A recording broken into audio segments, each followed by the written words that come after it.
Perspective. That's the key word, isn't it? If we're going to deal with stress the right way, so we're responding eustressfully, not distressfully, then we need to have the right perspective. We need to think rightly about 6 different areas in life. Now, we've highlighted those in the past, and each time I present to you a short video, I'm going to unpack a little bit more information on this whole topic of stress and responding eustressfully, so we can actually be overcoming and conquering stress in our life and minimizing distress. And it's going to be like peeling away an onion.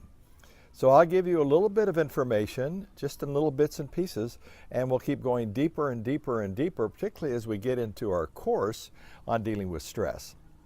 So let's talk about this whole area of stress and dealing with it the right way. Particularly, it begins with having the right perspective towards self. And by self, I mean the way I see myself. It's my self-image, my self-perception, my self-esteem. There's a number of terms we use to define the way we see ourselves. But self and seeing self the right way is absolutely critical.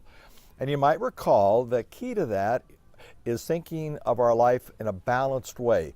Constantly realizing, like 2 rails of a train track, on the one hand, we're very special, we're unique, you are the only person you'll ever be, and on the other hand, we're loaded with soft spots and weaknesses. The Bible would call them sins, but we have areas of weaknesses and incapabilities that we're aware of sometimes, and sometimes we're not aware of. So the key to having the right perspective toward yourself is learning to constantly balance those 2.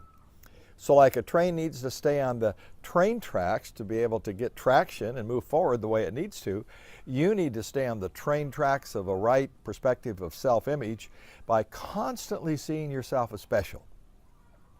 In fact, I like the concept of our lives being a masterpiece. The Apostle Paul said that in the Bible. He said, you are a masterpiece created by God for good works, that you would walk in them. In other words, we are created to be a masterpiece, for our life to be a work of art. Think about that. Your life ought to be an incredible symphony. Your life ought to be a beautiful painting. Your life ought to be a gorgeous piece of artwork. Every part of it. And that means in your fitness, in your family, in your friends, in your finances, in your faith, in all vital, certainly your work, your profession, your firm, all vital areas of life. And we're gonna talk to you about how to do that as we go a little bit deeper here. But bottom line is, you need to constantly see yourself as special and unique. You're the only you there'll ever be. On the other hand, you need to realize you have soft spots, you have weaknesses. And there are 2 implications to that. One is that you live with humility. That means when someone criticizes you, you don't react to them. Now think of the last time you were criticized. How did you react? Did you get upset? Did you get angry? Did you deny it? Did you throw it back in the other person's face? Did you go into a cave and sulk? How did you handle it? Well, a number of years ago, I remember I was a president of a graduate school of theology. This was back in the 80s. I was very young. I was 29 when I started. My average age student was older than I was, so I had a lot to learn. And one day, one of our young first-year students wanted to go out for lunch, and over lunch he said, Dr. Jensen, you're a great leader and a great communicator. And so I thought, well, this is great. I'm going to pick up the check, which I did. And then he said, there are 2 more things that are kind of personal. And I thought, well, boy, I'd love to hear those, because I knew what he was going to say, and that is, of all the great leaders who've ever lived, you're one of them. I thought he was going to say that. He didn't say that. He said, Dr. Jensen, there's 2 things in your life I don't think you're aware of that I believe impede your leadership. I was so offended. I mean, my first thought was, who do you think you are, you punk? I'm the president of this institution. You're a first-year student. But I kind of held back, and I said, well, that's interesting. Tell me what those are. And he told me one had to do with the way we were raising our children. He had been in our home, as all the new students were, for an hour and a half, and we had young children, and he thought my wife and I were a little too permissive with our children. So he was attacking me and my wife. I didn't like that. And then there was some element of leadership he didn't like about what I was doing. Well, I was just enraged, and as I was leaning forward, just ready to give him the benefit of my insight, It was as though the hand of God grabbed me up by the scruff of the neck, pulled me back and said, hey, Ron, why are you so surprised that someone should see something in your life with which you need to deal? Imagine if he saw everything I see. And I went, whoa, good point. You see, the reality is you and I and everybody is a lot worse than we articulate and communicate. We don't get up in the morning and try to present our worst self. Frankly, we're a lot worse than we even know, because there are areas of our life we're even unaware of or live in denial about that are horrible. The fact of the matter is we're all messed up.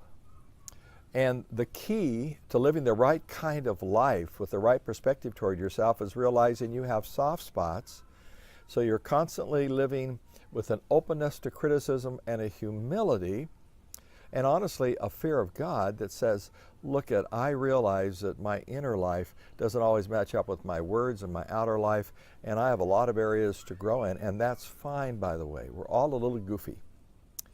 But you also need to realize that you're a person of great worth. Now, the problem is we tend to bounce back and forth, or we simply go to one extreme or the other. Some of us think we're just wonderful, we're great, we're incredible, and we become arrogant. That's a terrible quality. Not a healthy sense of pride, but arrogance is. On the other hand, some of us think we're no good, we're worthless. I had a note from a dear friend just yesterday who said, my life is no good, I'm wondering if this is as good as it's going to get. And this is one of the most talented, gifted young women that I know. I'm so impressed with her, and I had to write back and say, my dear friend, I said, your life is a masterpiece. You have no idea how good you are. Because she had this view that, she just was kind of in a dark tunnel, had some setbacks, and had a view that her life wasn't worth that much. You need to realize that your life is absolutely invaluable. You are special, but you have soft spots. Don't run away from the soft spots. Keep learning, keep growing, become self-aware, let others tell you how you can grow. Listen to criticism, adjust from it. It's not always right, but learn and grow and move forward. Live in humility. Have a healthy sense of realization that you have feet of clay, and then live with a sense of significance, that your life is important and special, and that you are the only you that will ever be on this earth. Your life is to be a masterpiece. Keep on those train tracks, and you'll start the process of having a right perspective toward yourself. So work on that, will you? I want you to think now for the next week about where you see yourself as special. Write down your specialness, what your gifts are, your abilities, your passions, how you're unique. Ask others around you to tell you that. And then write down where your soft spots are, where your weaknesses are. Hey, ask your friends what those are. Ask your parents or colleagues, or if you have children, ask them what those are. They'll tell you. I ask my family and they tell me. And learn with those, write those down, and then let's start getting a real look at our strengths and our weaknesses and start moving forward. You got it? Hey, and if you like this, pass this on to some of your friends and your family.